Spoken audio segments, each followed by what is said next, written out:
Të lexojmë nga Ungjilli sipas Lukës në kapitullin e 18. Ungjilli sipas Lukës, kapitulli 18 sipas Lukës.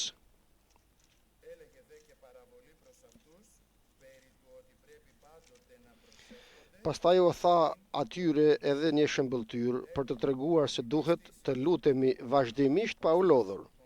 Duke thënë, në një qytet ishte një gjykatës që nuk kishte frikë nga Perëndia dhe nuk kishte respekt për njeri. Tani, po në atë qytet ishte një grua e ve që shkonte tek ai duke i thënë, ma jep të drejtën para kundërshtarit tim.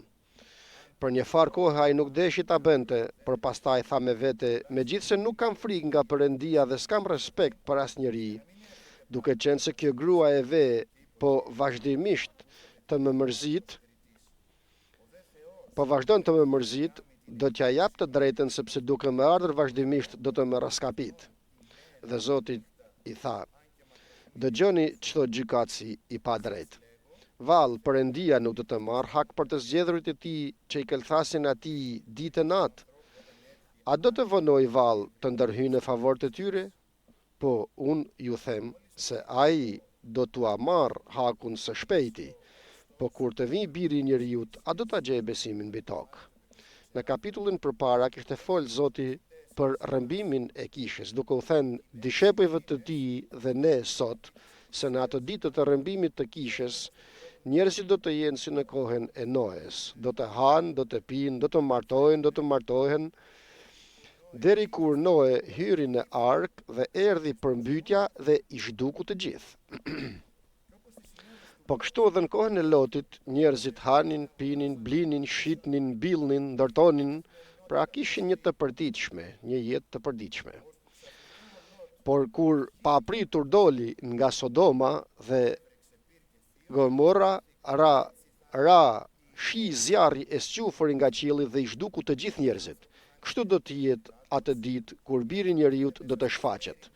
Njerëzit do të jenë në shqetësimet e tyre, në të përditshmet e tyre, njerëzit do të jenë dhe do të adhurojnë perënditë e tyre dhe pa pritur, populli i Perëndis do të rrëmbehet. Aleluja, do të ikë, derisa do të ketë hyrë në arken e Zotit që do të jetë kisha e Krishtit, do të dalë populli i Perëndis se do të rrëmbehet nga Krishti, do të rrëmbehet në ret për të takuar Zotin në ajër. Dhe kjo është ajo që presim.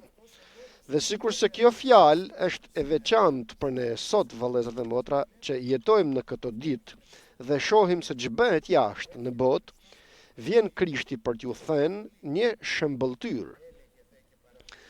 Dhe u tha edhe një shembëltyr, thotë, për të treguar se duhet të lutemi vazhdimisht pa u lodhur.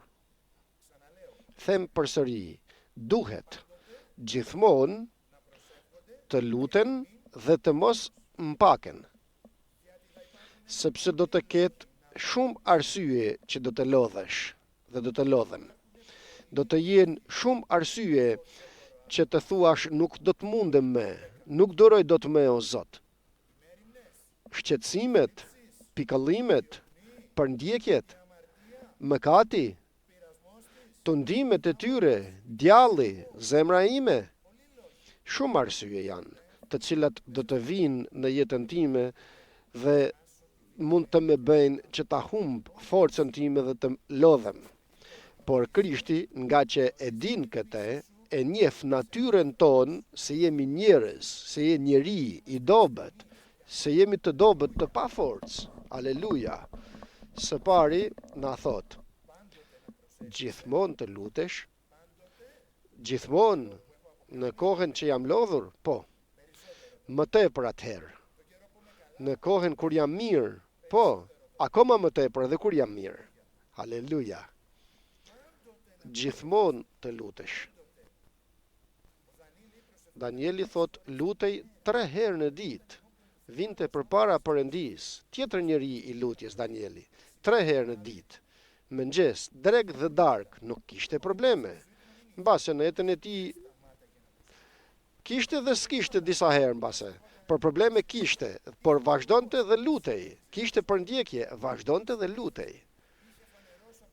ishte shfaqur nga fryma e shenjtë dhe vazhdonte dhe lutej që ato që i shfaqeshin sipas fjalës të Perëndis të bëhen dhe të marrin jetë në popullin e Perëndis. Ishte edhe ai njeri i lutjes.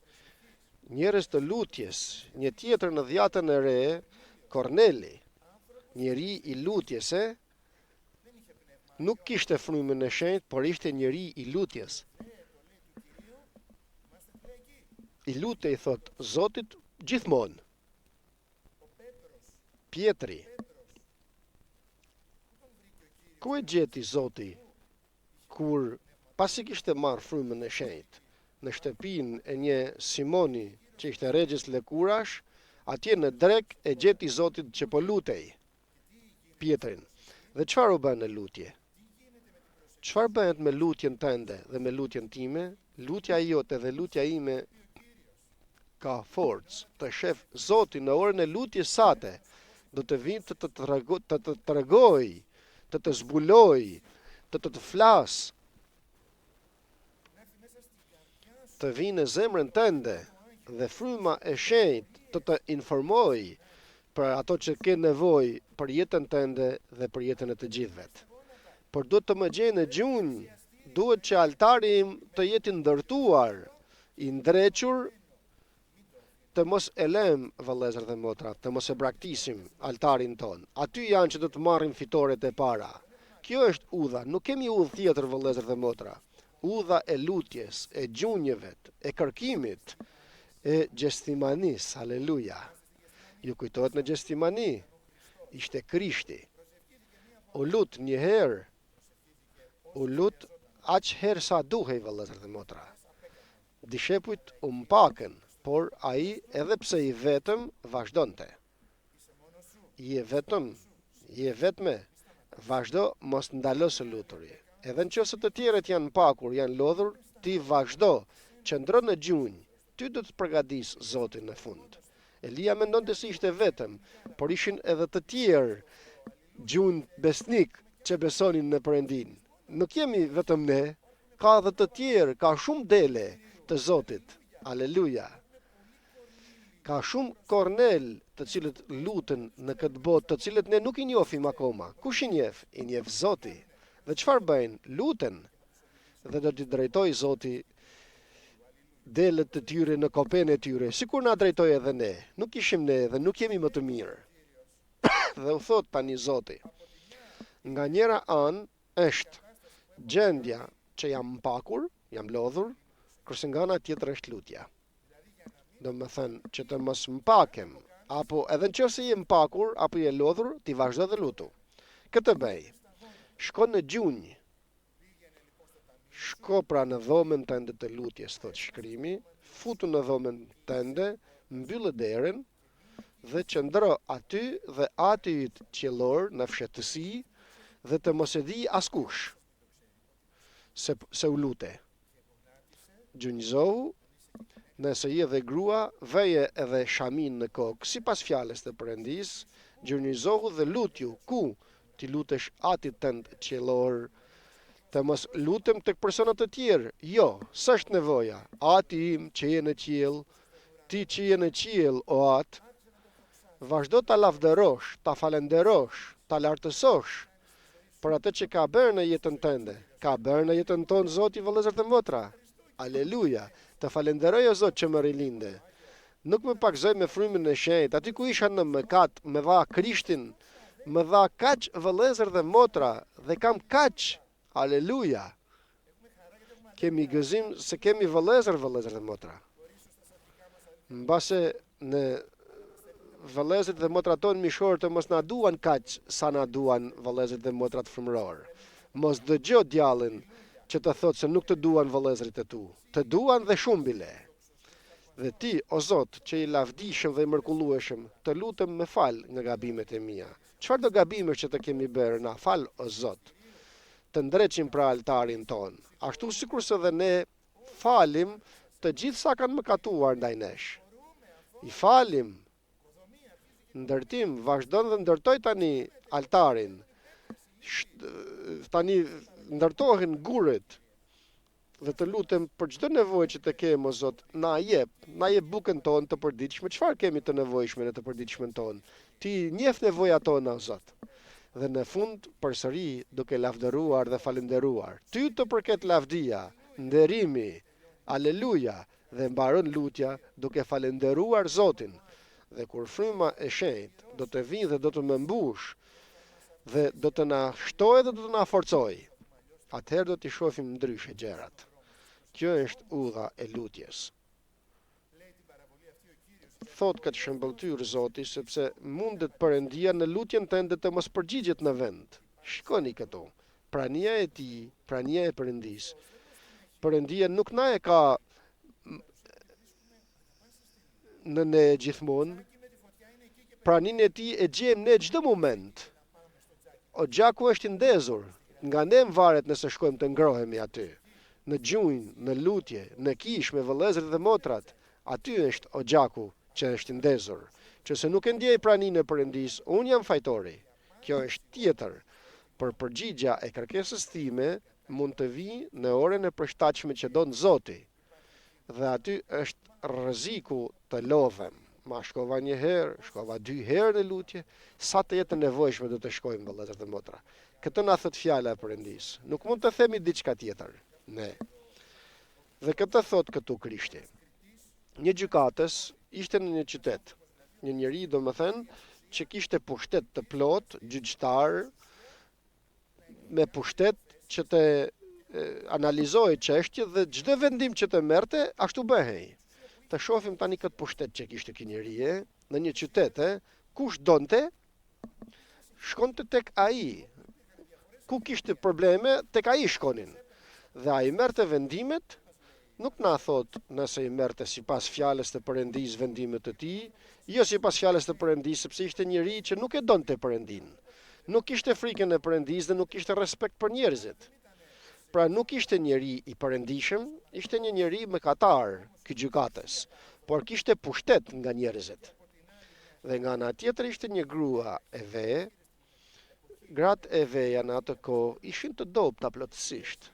As nuk kishin pension, as burrin e tyre nuk e kishin që punonte, pra nuk kishin askënd. Dhe po mos kishin edhe fëmijë të mëdhenj, akoma më keq.